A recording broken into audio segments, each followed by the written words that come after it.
Tim SAR gabungan terus melakukan operasi pencarian dan pertolongan di Desa Pasir Langu, Kecamatan Cisarua, Kabupaten Bandung Barat. Di hari ke-9 operasinya, tim SAR gabungan memperluas area pencarian hingga ke sektor worksite A3, dekat dengan Gunung Burangrang. Tercatat hingga Minggu 1 Februari, tim SAR kembali menemukan 4 kantong jenazah korban longsor. 2 kantong diantaranya ditemukan di worksite A2, sementara 2 lainnya ditemukan di worksite A3 yang baru dibuka.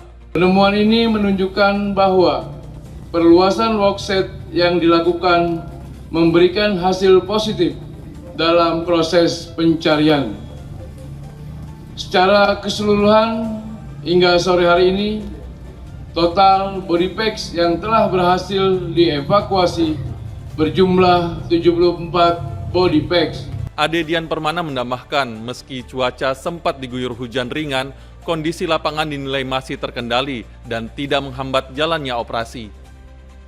Seiring bertambahnya hari pencarian, kini tim SAR gabungan lebih memfokuskan penggunaan alat berat. Sementara itu, tim DVI hingga Minggu 1 Januari telah berhasil mengidentifikasi sebanyak 57 korban.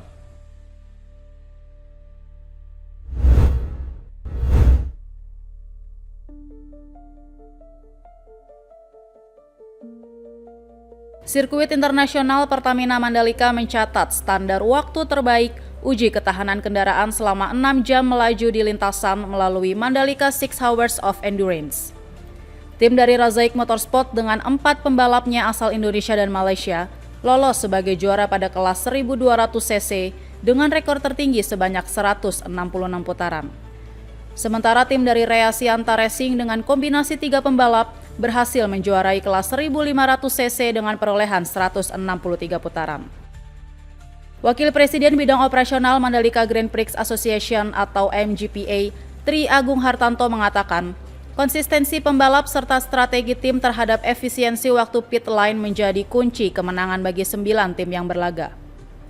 Melalui standar catatan rekor yang diperoleh saat ini, pihaknya berharap Mandalika 6 Hours Endurance semakin banyak mengundang para pecinta otomotif tanah air dan bahkan internasional untuk menjadi peserta. Jadi karena ini pertama, ini akan ada cetak rekor nih ya, yang pertama kali di sirkuit.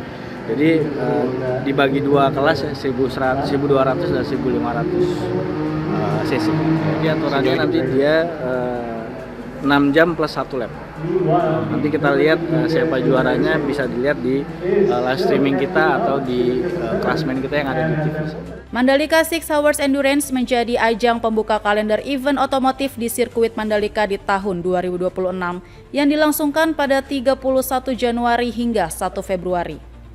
Tidak hanya diikuti pembalap tanah air, beberapa pembalap dari Malaysia dan negara Eropa juga turut terlibat dalam setiap tim yang bertanding.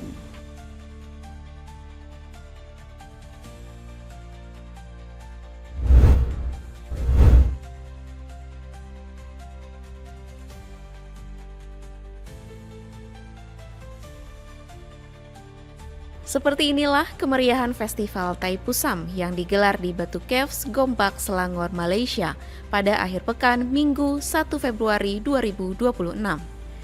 Ribuan umat Hindu Tamil berbondong-bondong merayakan festival tersebut dengan berbagai prosesi dan ritual keagamaan yang ditujukan untuk menghormati Dewa Murugan. Mereka yang hadir antara lain membawa belanga berisi susu sapi yang dipanggul di atas kepala sebagai simbol persembahan kepada Dewa Murugan.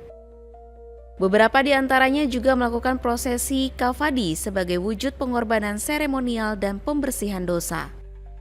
Prosesi kavadi dilakukan dengan memanggul semacam struktur kayu yang dihias dengan bunga serta bulu merak, seraya memohon pertolongan kepada Dewa Murugan. Seluruh prosesi ini dilakukan dengan berjalan kaki dan menaiki 272 anak tangga menuju kuil utama yang terletak di dalam Gua Batu.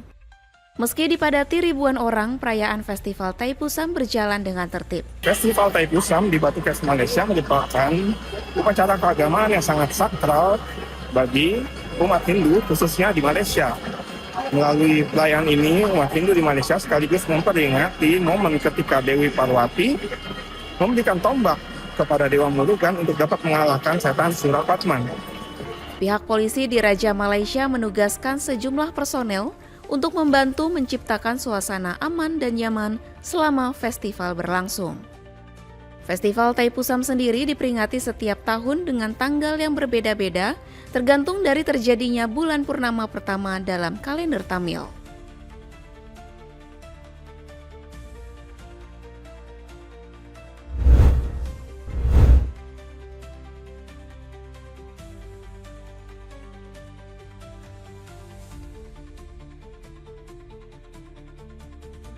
Persebaya hanya bermain imbang dengan skor 1-1 saat menjamu Dewa United dalam lanjutan kompetisi sepak bola Liga Super Indonesia 2025-2026 di Stadion Gelora Bung Tomo, Surabaya, Minggu malam 1 Februari.